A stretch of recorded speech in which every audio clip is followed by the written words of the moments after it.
Welcome back to Marauders Weekly. If you're just joining us, we have head football coach Josh Kotelnicki and senior wide receiver and punt returner LB Pope with us today to talk about the Marauders game yesterday in Winona against Winona State. So, Coach, a pretty balanced attack offensively in the first half, but you guys were still down 28-14. So how did you approach the second half offensively?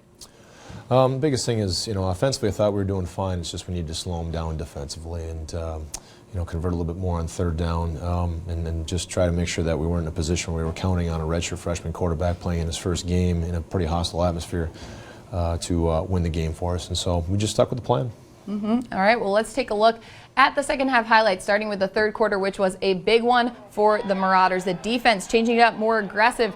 We see the blitz that puts pressure on him, and Maceo Brown almost gets the interception. 3rd and 9 next play. This is why Troy Guptill is a preseason All-American. Hits Nelson hard, a 9-yard loss. That was one of 2 sacks for Guptill on the day. That will set up a punt for Winona State. And all of a sudden, UMary is going to get some momentum on this one when LB Pope takes it 89 yards for the touchdown. And that is a school record. So LB, a lot of great blocks on that run. I think you can see that, but it also takes a great player to be able to find the holes to get through there and get to the end zone. Take me through that punt return. What was going through your head? You really just have to trust the blocks. Trust your guys next to you. It's what I did. It was one of our middle returns, and we never really had a middle return in the last couple seasons. So I just had to trust the guys in front of me, and once I got through the hole and saw there's guys going down the block, I was like, all right, cool, And I was making sure when we get to the end zone, there's no flags and anything, and I didn't think it was true, and I was like, all right, well. Yeah, truthfully, when I was filming that, I was like, is there a flag somewhere? I couldn't see anything else, but when there wasn't, that was great for the Marauders. They get another score on the board, but the Marauders would go 3 and out, and then the defense really picking up steam. They would force the fumble here, and Austin Bolton is going to take it to the end zone for another score for the Marauders to tie this one up. And Coach, how did this momentum in the third quarter help you guys, not just in the game, but mentally?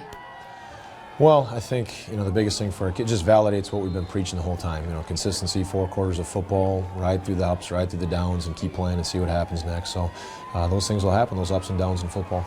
So the Winona defense stepping up a little bit here. 3rd and 8, and Joff gets sacked. So we're heading into the fourth quarter, tied at 28, and that's when things would start to unravel a little bit for the Marauders. Joff throws the interception to Mitch Lunder. And LB, what was different about their coverage in the second half? I know talking to Ben after the game, he mentioned that they switched it up, but I think they were trying to play deeper, thinking we're going to take shots down the field to try to get the score back up here.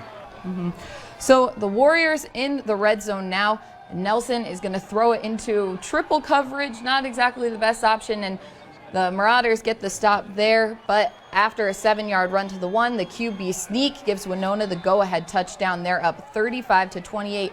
UMary not worried yet until Jolliffe throws another interception. The pick 6 puts the Warriors up 2 touchdowns. And Coach, 6:51 left in the game. You guys are down 2 touchdowns. It's a little bit of deja vu, maybe that you're going to have to run another 2-minute drill. What were you thinking at this point?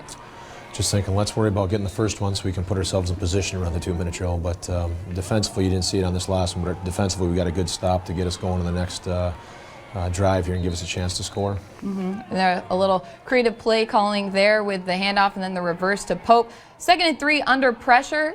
Ben is going to complete it to his brother Nick for 20 yards. Nick says, move the chains, let's go. Down at the 16, but Jolliffe would get sacked, and that ends the drive for the Marauders. So familiar territory here. 56 seconds left, and UMary is looking to score.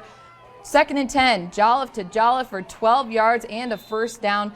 Coach, obviously, again, not the situation you want to be in 2 weeks in a row running the 2-minute drill, but Ben showing off some athleticism, takes it himself there, 13 yards for another first down. And then here we go over the middle. He connects to LB Pope in the end zone. Unfortunately, Jolliffe's going to try and go for the fake, run it in for a 2-point conversion. He's not going to get that. LB, at that point, what was the mindset of the offense, knowing that there's 5 seconds left on the clock? What were you guys thinking? We were thinking if we got this ball back, we got to get downfield and strike and get a score. Well, a rough end for the Marauders. Unfortunately, losing this game 42-34 to Winona State. Nelson, 30 for 45, 422 yards for Winona. Nick Jolliffe, 9 catches, 98 yards for a touchdown from his brother. One of the things I think that was a difference maker here was you guys didn't have any turnovers in the first game. And then going into this one, having the 2 interceptions and some other problems with penalties and things like that. How did that affect the outcome of this one? Well, I think the big 3 were they had more explosive plays offensively than we did. We had more turnovers than they did, and they actually won the battle of big plays on special teams. You wouldn't think that by watching the highlights because we scored a touchdown, but they were more consistent on their special teams than we were, so that's the difference in an 8-point game. Mm-hmm. And so, LB, offensively, what are you guys working on for next week? I'm assuming, well, Ben, he did look pretty confident there in the first half. I mean, a couple interceptions, but I think that's kind of to be expected from a redshirt freshman starting his first game. Yeah, it was his first game, and I think he'll shake that off and he'll get back into it, and we'll come back strong next week. Mm-hmm. Well, at the game, I had a chance to talk to Nick Jolliffe afterwards about catching his brother's first collegiate touchdown pass, so let's hear what he had to say.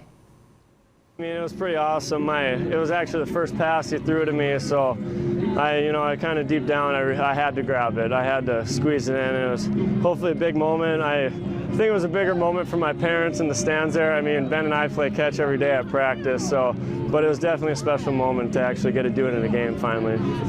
A lot of things, both offensively and defensively, that the Marauders need to work on for next week, and afterwards I talked to some of the guys about what those might be. The defense came out in the second half, changed up a little bit of things. They played great all the way around. They have a bunch of good players, So, we came out, not everything was clicking right away, a couple of 3-and-outs. Just got to stay, positive in those things, a couple of interceptions, but for the most part, you got to bounce back in those situations. I think next week we need to focus on not starting so flat and just come out and not wait till the end to try to beat them and just put the pedal to the metal until the very end. We can't let them get a lead on us.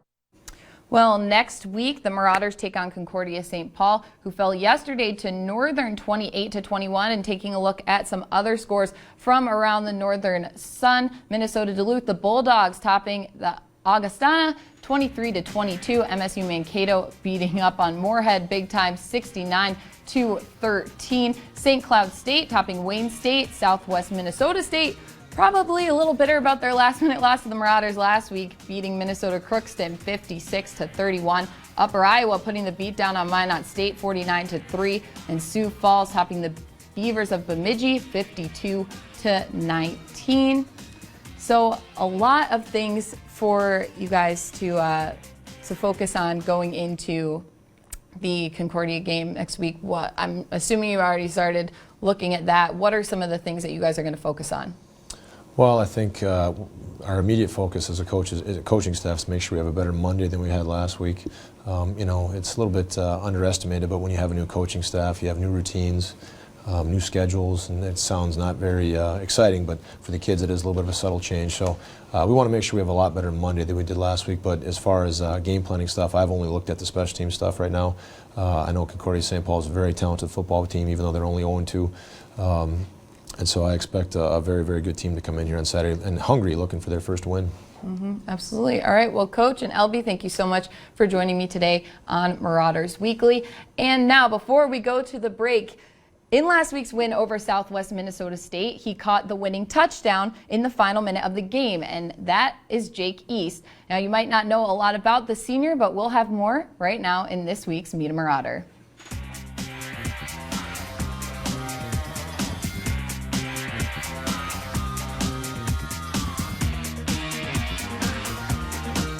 My favorite athlete is Derek Jeter. Why?